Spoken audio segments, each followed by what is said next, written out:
تو آدمی اس کو خوشی خوشی قبول کرتا ہے، اس کی طرف سے آیا، کوئی شیخ عطا فرما دے، پتہ چلا کوئی بزرگ نے عطا فرما، آدمی خوشی خوشی۔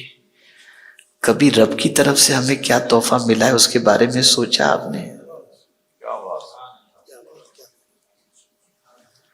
اور اس تحفے کی شان بھی قرآن نے بیان کی، فرمایا یا ایھا الناس، اے لوگو،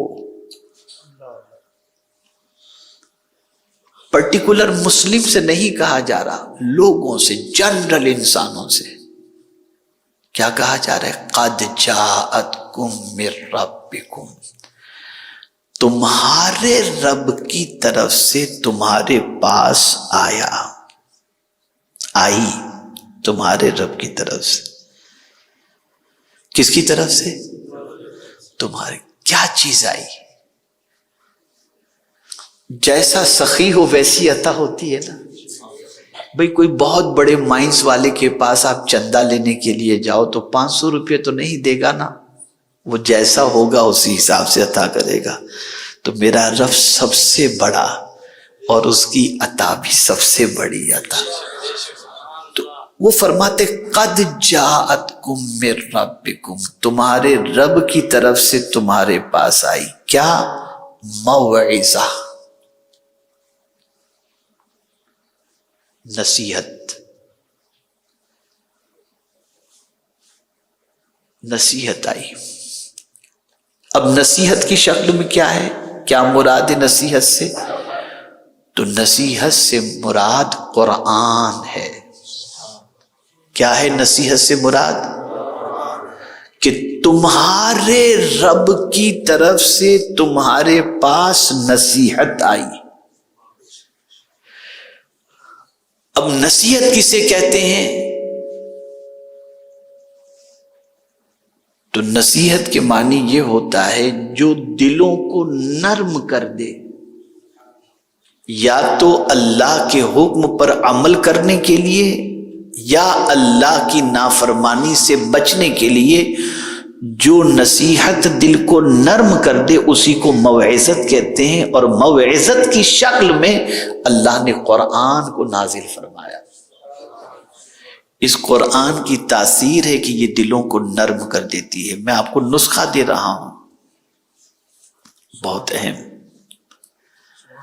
ابھی ہفتے پہلے کی بات ہے، طبیعت بہت بے چین ہو رہی تھی، میں آفس میں بیٹھا ہوا تھا، اور آپ میں سے بھی بہت سو کی بیٹھے بیٹھے اچانک ایسا ہوتا ہے یار کیا ہوگا، ایک دم طبیعت گھبرانے لگ جاتی تھی۔ میں بھی ایسے ہی بیٹھا ہوا تھا، طبیعت بے چین تھی، کچھ سمجھ میں نہیں آ رہا تھا، گھبراہٹ ہو رہی تھی، اور لگ رہا تھا پتہ نہیں یہ کیوں، کیا ہو رہا ہے۔ مجھے خواجہ صاحب یاد آ گئے، خواجہ صاحب یاد آ گئے۔ خواجہ صاحب فرماتے ہیں میرا باغ قرآن ہے، اور اس باغ کی بہار محمد صلی اللہ علیہ وسلم۔ غور سے سنیے گا، خواجہ صاحب نے قرآن کو کیا کہا؟ باغ۔ کیا کہا؟ آدمی باغ میں کب جاتا ہے؟ ٹہلنے کے لیے، فریش ہونے کے لیے، دل بہلانے کے لیے، ہے نا؟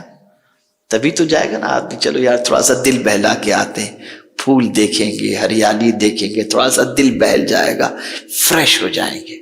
قربان چاہیے۔ ہم لوگ گارڈن میں جاتے ہیں دل بہلانے کے لیے، خواجہ صاحب قرآن پڑھتے تھے، دل بہل جایا کرتا تھا۔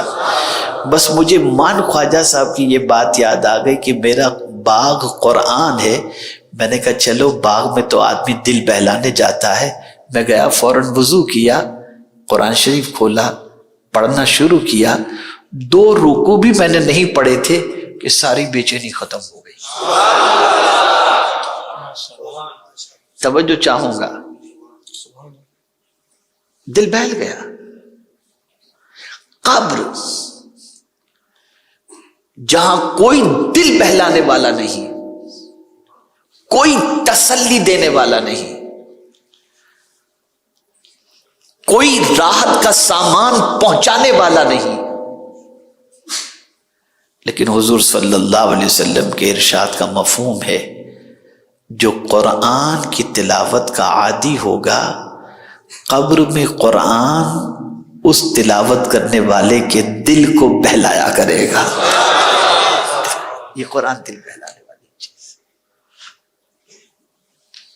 اتنی عظیم چیز ہے. اللہ نے یہ ہمیں تحفہ عطا فرمایا.